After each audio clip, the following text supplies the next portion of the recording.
Start.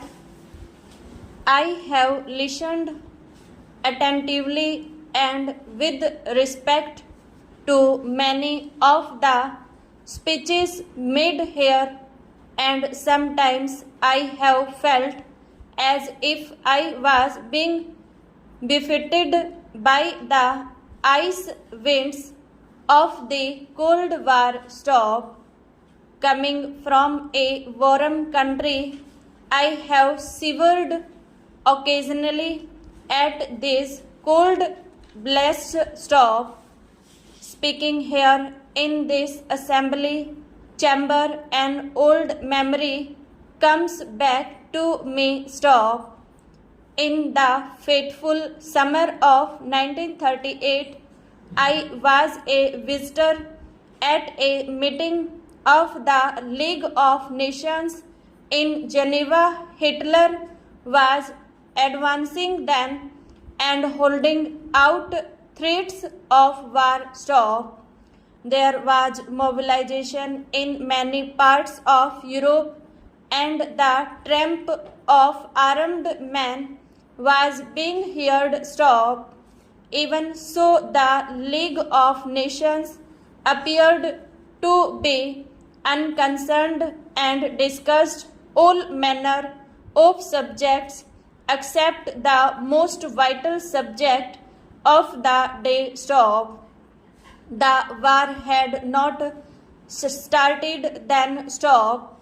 A year later, it descended upon the world with all its thunder and destructive fury. Stop. After many years to carnage, the war ended and a new age was ushered in by the terrible experience of Hiroshima and Nagasaki. Stop.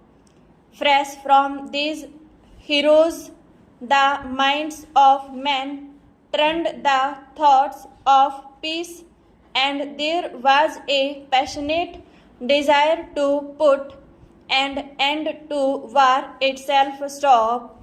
The United Nations took birth on a note of high idealism embodied in the noble wording of the character. Stop.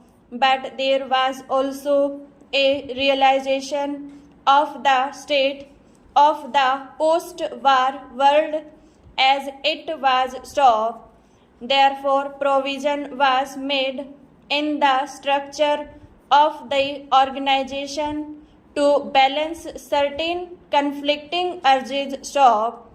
There were permanent members of the Security Council, and there was provision for unanimity amongst the great powers. Stop. All this was not very logical. Stop. But it represented certain realities of the world as it was, and because of this, we accepted them. Stop. Stanza.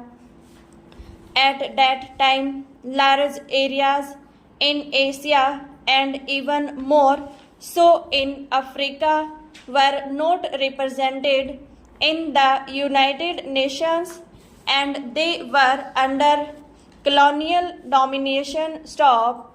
Since then, the colonial part of the world has shrunk greatly, and we now welcome here many countries from Africa in their new freedom. Stop. The United Nations has become progressively more representative. Stop. But we must remember that even now it is not fully so. Stop.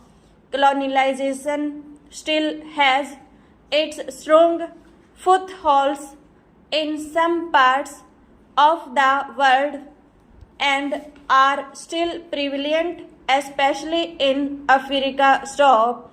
The United Nations has often been criticized for its structure and for some of its activities. Stop.